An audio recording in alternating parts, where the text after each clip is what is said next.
राधे राधे। कैसे हैं आप लोग? ईश्वर कृपा से आप सब लोग अच्छे होंगे। ईश्वर सब पे कृपा बनाए रखे, सबका कल्याण करे। आज मैं बताने जा रही हूँ एकादशी, रमा एकादशी जो है वह कब है और उसका महात्म, शुभ मुहूर्त आज एवं पारण के सहित मैं आपको बताने जा रही हूँ कि एकादशी कब है। हर साल कार्तिक के महीने में जो एकादशी कृष्ण पक्ष की एकादशी मनाई जाती है उसको रमा एकादशी के नाम से जानते हैं। और यह पर्व हर साल कार्तिक के महीने में जो कृष्ण पक्ष की दसवीं के अगले दिन मनाया जाता है। जो दसवीं तिथि होती है उसके अगले दिन एकादशी मनाई जाती है। दसवीं वेदी एकादशी कभी नहीं रह जाती, हमेशा द्वादशी वेदी ही रहनी चाहिए, नहीं तो हमें एकादशी व्रत का पुण्य जो फल होता है पुण्य का वो प्राप्त नहीं होगा। और इस दिन भगवान विष्णु और माता लक्ष्मी की पूजा की जाती है। और इस शुभ अवसर पर अब की बार दुर्लभ योग पड़ रहा है, जो कि है इंद्र योग का निर्माण हो रहा है। इस साल 2024 में इंद्र योग का निर्माण हो रहा है। इस योग में भगवान विष्णु की पूजा करने से हर मनोकामनाएं हैं जो मनुष्य की वह पूरी होती हैं। जैसा कि आप सभी लोग जानते हैं कि कार्तिक का जो महीना है ये भगवान विष्णु को अति प्रिय है। और इसी महीने दिवाली भी मनाई जाती है और इसी महीने धनतेरस, भाई दूज आदि के पर्व भी मनाया जाता है। और इसी महीने जो देवउठानी एकादशी भी मनाई जाती है, जो शुक्ल पक्ष की एकादशी होती है उसको देवउठानी एकादशी में कहते हैं। इस तरह से ये महीना बहुत ही शुभ माना जाता है। लेकिन अभी मैं एकादशी की बात कर रही हूँ, तो अभी एकादशी की तरफ चलते हैं। तो हमारे सनातन धर्म में एकादशी तिथि भगवान जगत के जो पालनहार भगवान विष्णु भगवान हैं उनके लिए समर्पित है। और यह शुभ तिथि भगवान विष्णु और माता लक्ष्मी की पूजा की जाती है इस शुभ तिथि में। और माता तुलसी की भी पूजा की जाती है, करनी चाहिए। क्योंकि माता तुलसी को कहते हैं कि एकादशी में जल अर्पित नहीं करना चाहिए, क्योंकि माता तुलसी मैया भी एकादशी व्रत रखती हैं, तो ऐसा कहा जाता है। इसके साथ ही इस दिन एकादशी का व्रत रखा जाता है और मनवांछित फल पाने के लिए लोग व्रत रखते हैं एकादशी का। और रमा एकादशी जो है कार्तिक के महीने की कृष्ण पक्ष की एकादशी होती है। और इस बार यह एकादशी की जो तिथि है वह वैदिक वेदांग पंचांग के अनुसार मैं बता रही हूँ आपको। कार्तिक माह की जो कृष्ण पक्ष की एकादशी 27 अक्टूबर को सुबह प्रातःकाल 5:23 पर शुरू हो जाएगी और जो कि 28 अक्टूबर को सुबह 7:50 पर समाप्त होगी।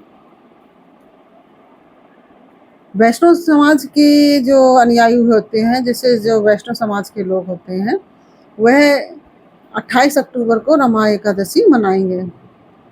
तो अतः यह सामान्य जन जो कि 28 अक्टूबर को रमा एकादशी मना सकते हैं या मनाएंगे, जो भी कह लें आप इसको।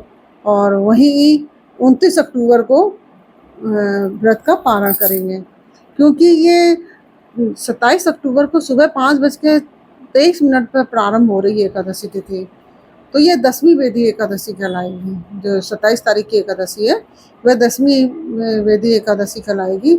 इसीलिए मैंने आपको वीडियो नहीं दिया था, मैं 27 तारीख को ही वीडियो डाल रही हूँ। और 28 तारीख को सुबह 7:50 पर समाप्त होगी।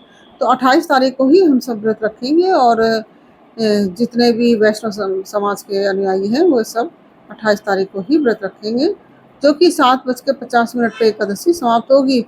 लेकिन यह द्वादशी वेदी कहलाएगी, क्योंकि सूर्योदय के समय हमको मिल रही है हम सबको, और यह इसका द्वादशी शुरू हो जाएगी।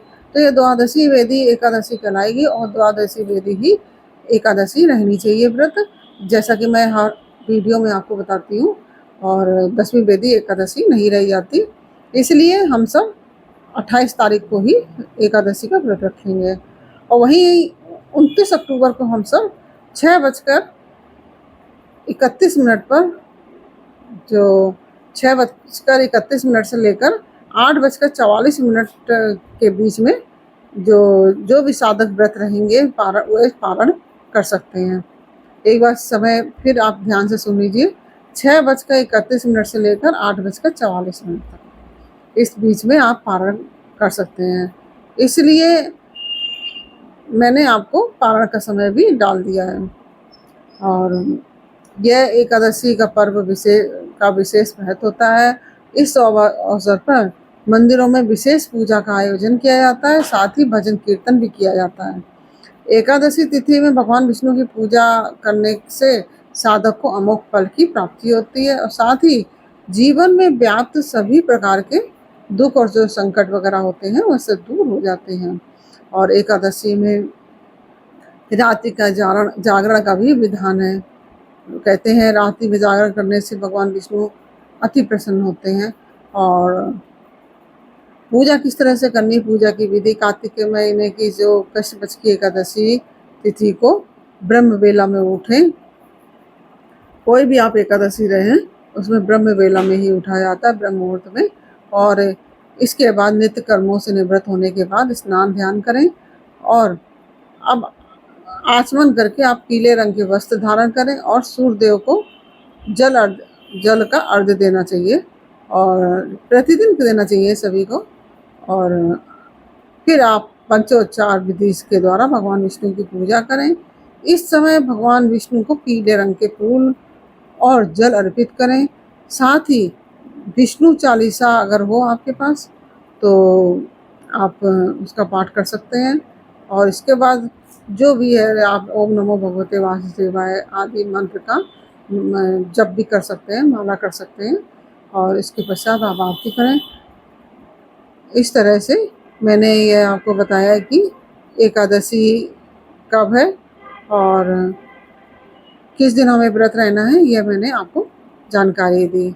और लेकिन एक बार फिर आप समय सुन लीजिए एकादशी का व्रत का और एकादशी पारण का समय। शुभ मुहूर्त आपको एक बार फिर मैं बता देती हूँ। 27 अक्टूबर को 5:23 पर एकादशी प्रारंभ हो रही है प्रातःकाल। और 28 अक्टूबर को सुबह प्रातःकाल यानी कि 7:50 पर तिथि समाप्त हो जाएगी। तो इसलिए हम सब 28 अक्टूबर को ही एकादशी का व्रत करेंगे। और 29 अक्टूबर को सुबह 6:31 से लेकर 8:44 तक के बीच में आप व्रत का पारण कर सकते हैं। जो भी साधक व्रत है वह व्रत का पारण कर सकते हैं। इस तरह से मैंने आपको यह जानकारी दी कि एकादशी व्रत कब है और शुभ मुहूर्त की भी जानकारी दी, पारण का शुभ समय भी बताया और महात्म भी बताया, पूजा विधि भी बताई। ये सब जानकारी आपको कैसी लगी यह मुझे कमेंट बॉक्स में अवश्य बताइए। अच्छी लगी हो तो वीडियो को लाइक शेयर अवश्य कीजिए और कमेंट में राधे राधे अवश्य लिखिए। फिर मिलते हैं आपसे अगले वीडियो में एक नई जानकारी, एक नई कहानी के साथ। तब तक के लिए राधे राधे। आप सभी को रमा एकादशी की हार्दिक शुभकामनाएं। राधे राधे।